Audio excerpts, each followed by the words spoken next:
Welcome to the Fork in the Road, the show where we ignore red flags, go into the woods anyway, and wonder why our life choices are bad. My name is Eric Duenas. I'm here with the one and only, the great Chris Noel.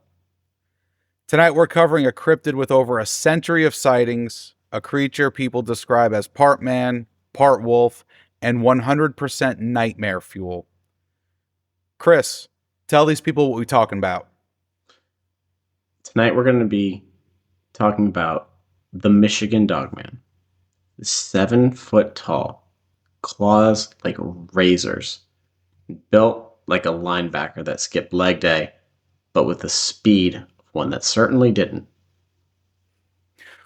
Well, what is the Dogman?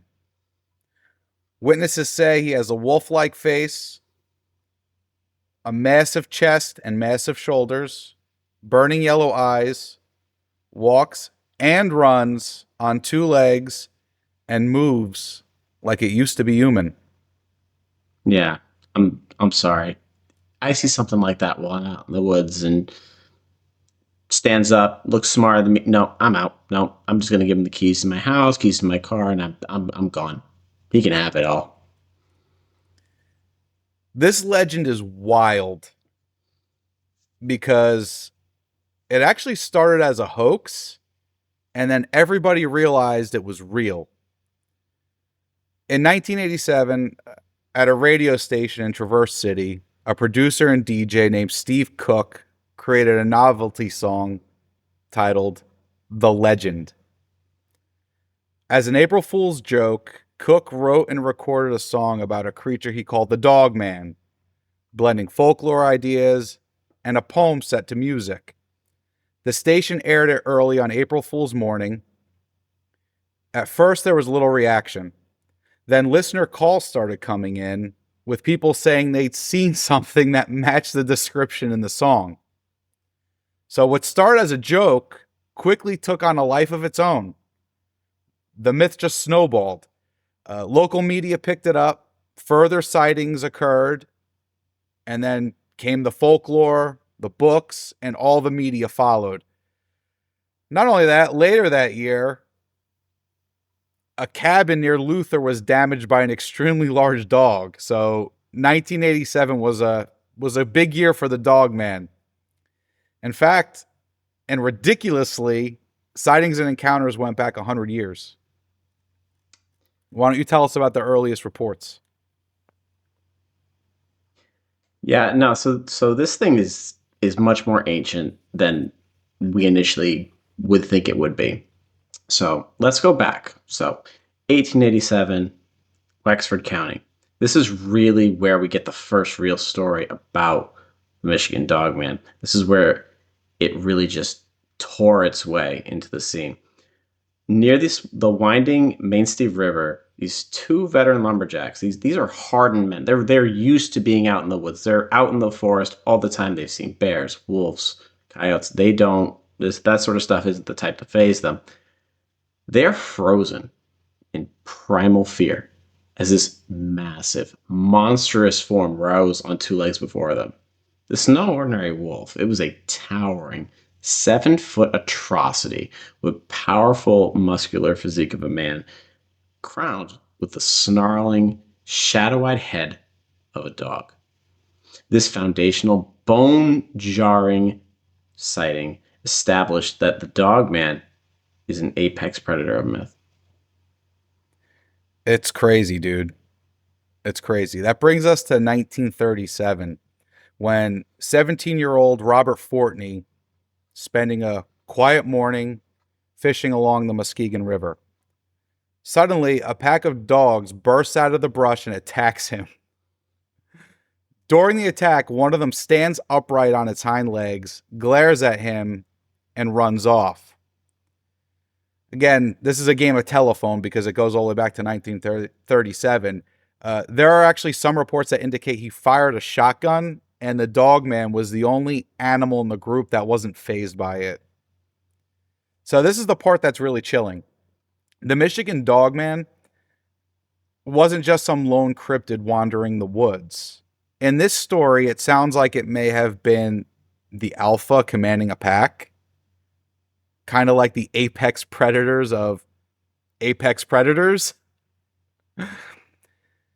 Apparently, Fortney did get roughed up, but it chose not to kill him, even though it may have had the opportunity to.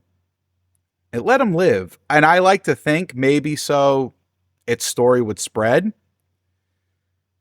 The following year, another person fishing at the Muskegon River encountered a wild dog that stood on its hind legs and glared at him. So this thing loves that area and it loves staring people down. That's DNA level fear, brother.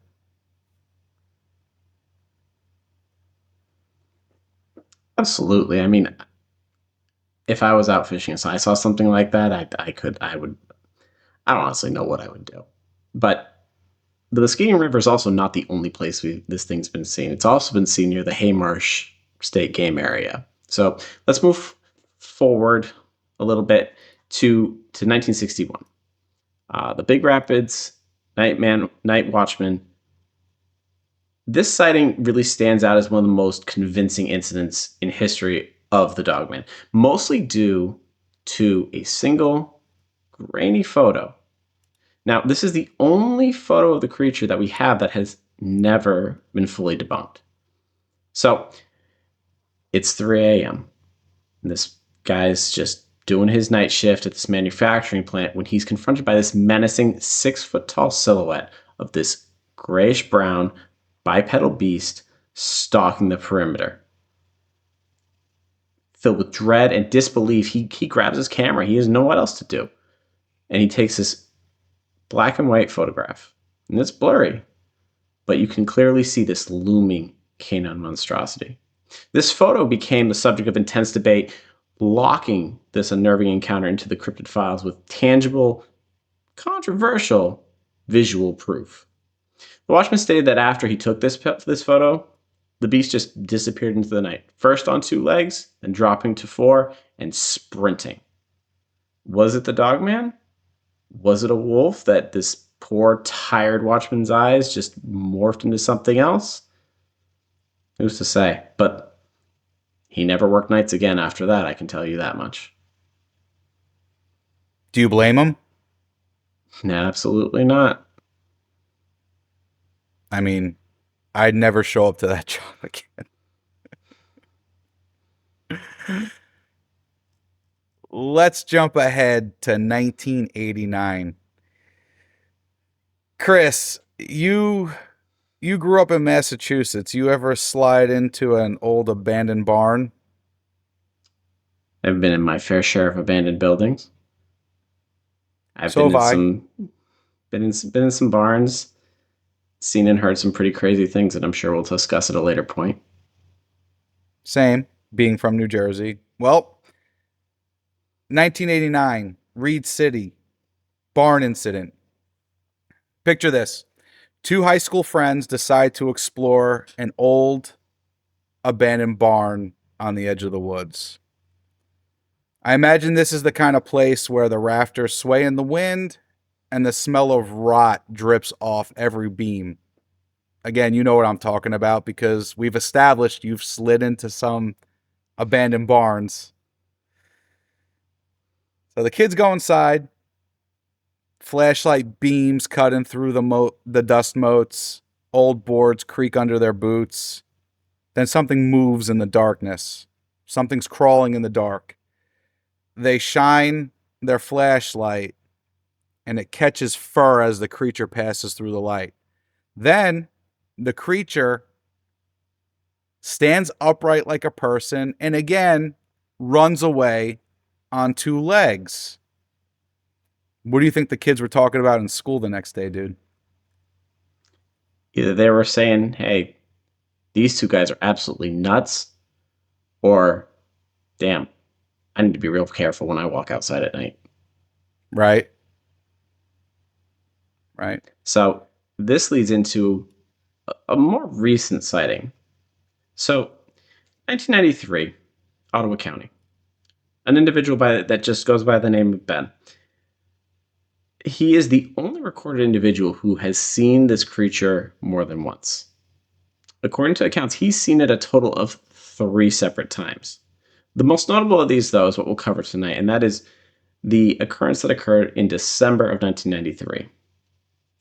So, Ben reported that his dog was at the door barking like there was some intruder or large animal outside.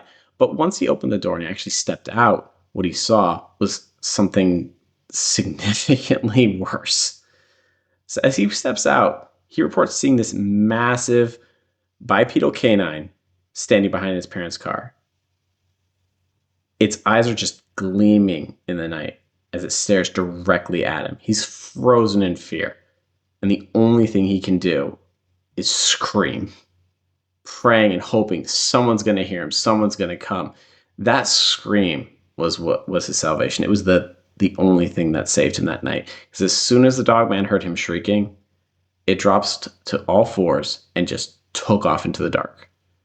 Ben reported as well that as soon as it hit the tree line, there was a bone-chilling howl, and he claims he could feel it all the way into his bones. I don't know if something like that were to happen to me. I'm sorry, man. I'm moving. Michigan's nice. It's not that nice. Yeah, dude, I'm with you on that one. Let's go to 2017. The Manistee Hunters. Two hunters are out tracking a buck that they had shot. You know, normal hunter stuff. They expect to come up on maybe some predators caught the buck and took it out. Maybe some coyotes got to it. When they finally catch up to it, the body isn't dragged or eaten the way scavengers would normally do it. And from what I can infer from the stories, the body was mutilated. There were no tracks around it that match coyotes or wolves. Then when they're standing there trying to figure out what could have done this to their kill, they heard breathing coming from the brush. They turn around, they look, then it stands up and just looks at them. They then drop their gear and bolt. No hero moves, they're out like, nope. They come back the next morning, collect their equipment. Everything's still there. All their equipment's still there, but the deer, gone. Like it was never there at all. Now, these are hunters. These are guys that go out into the woods looking for animals that are a lot more dangerous than them to kill. And it freaked them out to the point where they dropped their stuff and ran and left it there overnight, which is absolutely insane.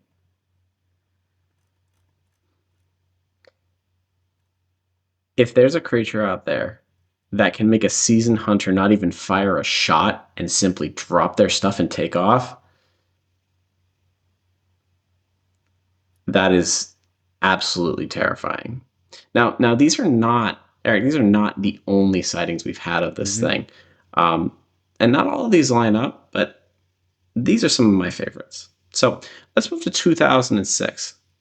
This guy's he's driving down back roads of Michigan, trees, darkness, and pretty much nothing else. When all of a sudden, out of nowhere, this beast just pops up on the side of the road, freaks the guy out. He's scared out of his mind, so he slams on the accelerator, and this thing keeps pace with him on two legs all the way up to 40 miles an hour. I have never heard of a single animal that can run on two legs at that speed. Never. But let's also not forget, this isn't the only time that it popped up in 2006. So, in January, a guy named Troy is driving his truck when he gets into an accident, crashes. The OnStar, this is back when OnStar was really starting to become a thing, like the cars with phones and everything inside of them. OnStar clicks on, sensing the accident, puts the guy in contact with 911. I've heard the recording. He is terrified. Starts ranting about this big gray dog standing on his hind legs in the middle of the road, and how he just cut the wheel trying to make sure he didn't hit the thing, flips his car and ends up in the ditch. And what makes this probably my personal favorite story of all of these is its credibility. This is OnStar. This is GM. This is a major corporation. They're not going to tell a lie. They're not going to make up some BS about weird stuff in the middle of the Michigan woods. And not only that, this is 911 audio. This is stuff that can't be faked. And he's just ranting about this thing. And thirdly, it happened in the moment. This wasn't something that he talked to a reporter 6 days later, had time to kind of formulate a story. No, he is in it, actively, just freaking out. That's why I think this is the thing that lends the absolute most credibility to this story to me. Yeah, that's a crazy, crazy story. So this guy Troy, he survived an encounter with the Michigan Dogman and survived rolling his car into a ditch. I hope Troy played the lotto the next day.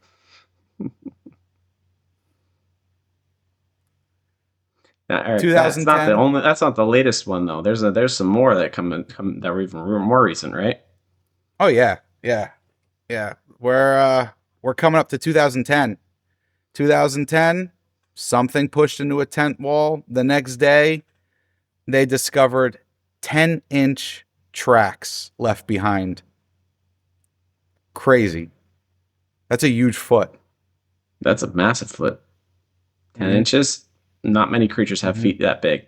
But it's interesting that you bring that up because let's actually backtrack a little bit. Let's go back to 1977. A farmer goes out in the morning to check on his livestock and goes to his chicken coop. He finds the thing decimated, absolutely obliterated, huge holes in the wiring, holes in the structure, suggesting a large predator is responsible. Now he thinks, oh, bear, something like that. But he looks at the tracks. And like you said, they're huge, massive. But they've only got 3 toes. All canines that I've ever heard of have 4. So could this have been just some maimed bear or maimed wolf that just got lucky or was just trying to survive? Or maybe it was the dogman, just getting hungry for a late night snack. All these stories are just crazy. They are. Let's go to 1997. 1997, there are reports of a hunter who caught a bipedal creature on video along the Cass River. The video's reportedly grainy, distant, but just enough to raise questions, but not enough to answer any. And then, of course, there's also a story of a farmer found near Buckley who collapsed from a heart attack with dog-like tracks all around him. Now, none of this is backed up by police reports or local news, passed via word of mouth, like a lot of these stories are about these cryptids. It's not documented fact, but what's important here is the year. The pattern is what creeps people out. In years ending in 7, these stories always seem to surface. There are a lot of theories as to what this thing is. Chris, why don't you tell us the first one? So this is the primary theory that we have that is circulated about this. This is the one that the skeptics really grab onto, that they feel completely explains away all the weird, mysterious aspects of this story, and that's that this is just some misidentified wolf or bear. There are some large creatures, large mammals, bears, coyotes, and wolves, who can stand on 2 feet.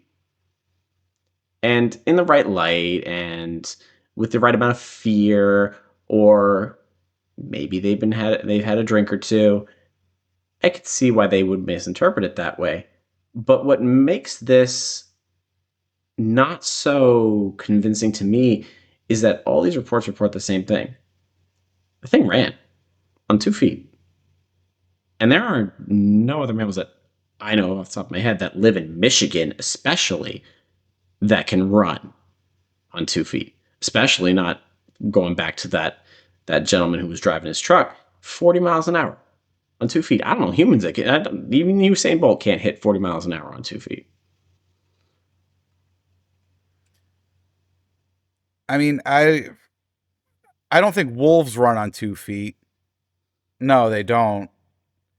And I know bears stand on 2 feet. They certainly don't run on 2 feet. So if we're taking the stories as true, I don't think it's a wolf or a bear, which kind of brings us to our next theory that it's a relic species.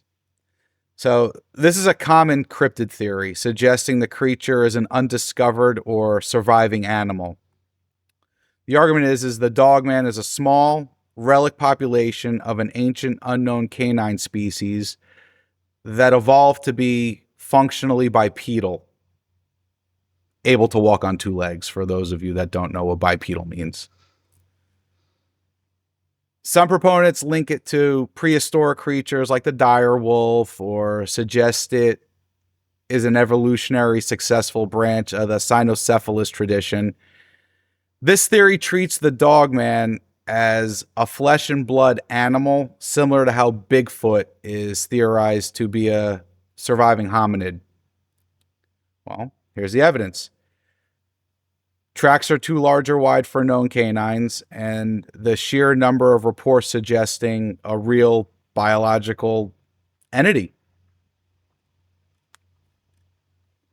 I think Yeah, it's a now valid theory. absolutely, it certainly could be, but there's also some other ones that kind of move out of the realm of physical being to more of a spiritual being. So now we're starting to talk about some of the stories from the local Native American tribes, specifically the Ottawa and the Ojibwe, and they have several stories that all kind of sound similar, and these are like their shapeshifter kind of the shapeshifter folklore.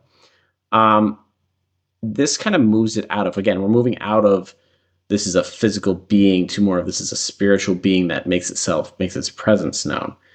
Um, Kind of almost like a trickster, like it likes you to know it's there, just so it can just like just a hint of fear in the back of your head every time you walk out at night. Some of the earliest roots of these sorts of stories go back, like I said, to the Odawa and the Ojibwe, and they have tales of these skinwalkers, wolf spirits, these shape shifting creatures that kind of blur the lines between human and animal, kind of giving the Dogman like a supernatural and ancient context. And that kind of explains why it's so elusive and also why it appears at specific and certain times or appears to in any way. Also, an interesting theory, but spoiler alert, this is my favorite theory. Government experiment, baby. Because what hasn't the government messed with? This is a modern conspiracy based theory, often featured in paranormal media. The argument: the dogman is a result of a secret, failed, or escaped government or military genetic experiment. For example, creating a biological weapon or super soldier that resulted in a humanoid canine hybrid.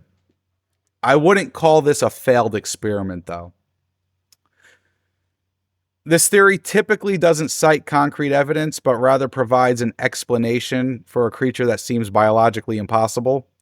It was created rather than evolved, obviously.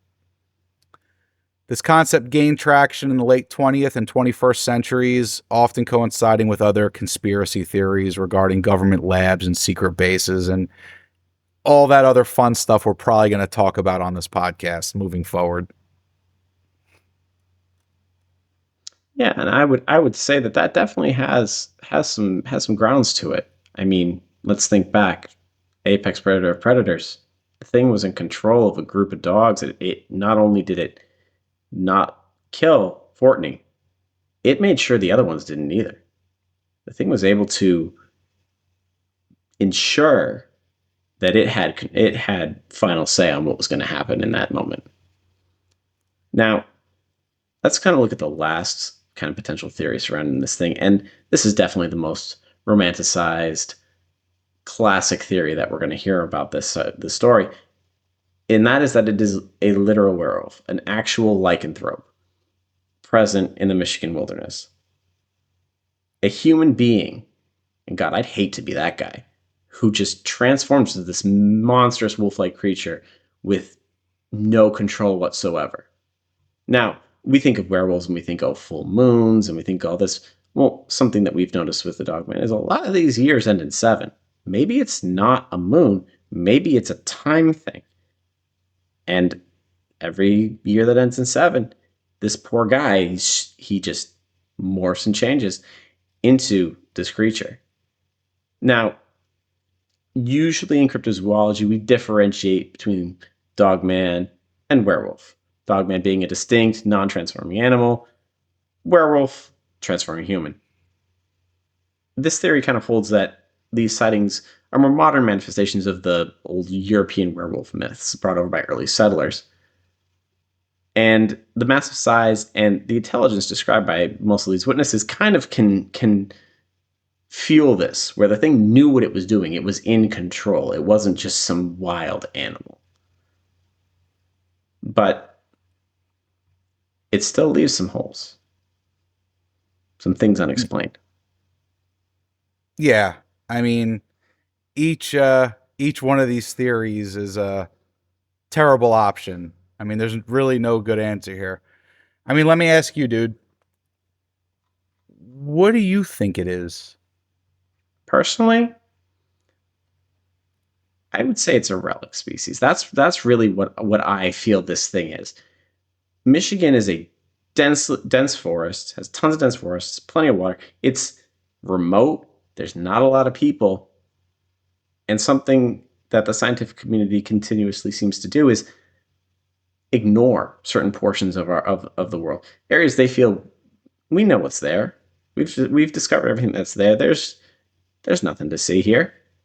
But if you've got a canine, a species that just maybe it's extremely small population, maybe they only give birth to one at a time, maybe they are just very, very good at camouflaging themselves. It would be pretty easy to say that this thing is just some tiny, tiny undiscovered species just living out there in the Michigan wilderness. That's personally what I think sounds about right. That fits the bill for me. I mean, that's the cute, smart, intellectual, very well articulated response to that question, and it seems like the most logical, but I'm going to be the fun one here. And I have good reasons as to why I'm the fun one here. I think it's a government experiment. In order for it to be a relic species, you have to discount a lot of things because in the descriptions and in the stories that we're talking about, it's good at everything. There's nothing else on the planet. There's no other species that's good at everything. It's got a perfect body. It's 7 feet tall. It's got wide shoulders. It runs on 4 legs. It runs on 2 legs. And it also apparently has incredible intellect. Okay. You were talking about the Fortney incident. It appeared to have commanded a pack of other dogs. It keeps itself hidden. It knows when to escape. It knows when to hang around. It knows when to let itself be seen. I mean, it's I'll give you that. I'll give you that. Seems to have higher intellect than any instinct of a normal animal would be able to explain. So I'll be the logical one, but I'll still give you that piece. well, I mean, it's very Captain America. You know what I'm saying? Super soldier. Would you really put it past the government? I was thinking more super mutant, but hey, you think what you want. Like I said, I'm the fun one. So what about this thing scares you the most, Eric? What portion of this really like strikes fear into your heart, if it does at all? I mean, the big thing for me, it's not the physical presence. It's it's the apparent intelligence. Is Intelligence is scary. Um, Physical presence, it can be defeated. Where we've ruled this planet for such a long time. We've been able to effectively kill much larger animals than uh, a dog man that's 7 feet tall. What's horrifying to me is intelligence. It's just not natural to see something intelligent unless it's a human, or we're comfortable with dolphins, we're comfortable with apes. This is intelligence on a different level. Do you understand what I'm saying? I absolutely do. The thing is when you have a bear, when you have a wolf, when you have Mm-hmm. a predator, you know what they're going to do most of the time. They're predictable. Their instinct is mappable. You can say it's definitely going to do this, it's definitely going to do that. This thing doesn't do that. And Mm-hmm. that is probably one of the most terrifying aspects of this story is just how smart this thing is. So, and that's part of probably why it picked Michigan, because we don't ever hear about this creature outside of this area. So, Eric, why do you think that is? Why do you think that this thing likes Michigan so much? Well, we've kind of hinted on all these things throughout the course of this podcast. I mean, Michigan has dense forests, has a huge deer population, so there's plenty of food. There's very low light pollution. There's lots of water, and there's little human presence. It's really the perfect place for something like this to hide and only let itself be seen when it wants to be seen. Yeah, no, you're absolutely right, and we can also hear when you listen to some of these Native American tribes, they say you don't go out that night. You don't go into the trees alone. There are things out there that they know you just don't mess with, and apparently plenty of people should have just listened to that. Now, this kind of leads us into our next thing. So, aside from a few outliers, every 7 years this thing seems to pop up. We got 1887, 1937, 1957, 1987, 1997, 2007, 2017. Eric, what's in 2 years? 2027, baby. Exactly. So, do you think we're going to get another sighting in 2027? I mean, it's been consistent. Years ending, years ending in a 7. So I think so. I think I need to go into Michigan and set up some trail cams. I'm with you on that. I'm with you on that. We should invest in some trail cams and go out there like a couple of psychopaths. With our luck, we'll end up getting eaten by the damn thing. All right, man. Let's close this one out. Hundreds of encounters. All the details are consistent. Generations of fear. There's something definitely out there. Absolutely. There's too much evidence. There's too many pieces that all line up for this to just be something that's just passed around bars after too many beers. So, if you're out there hiking in Michigan and you hear branches snapping and steps on the trail behind you, Don't look back. And of course, always like and subscribe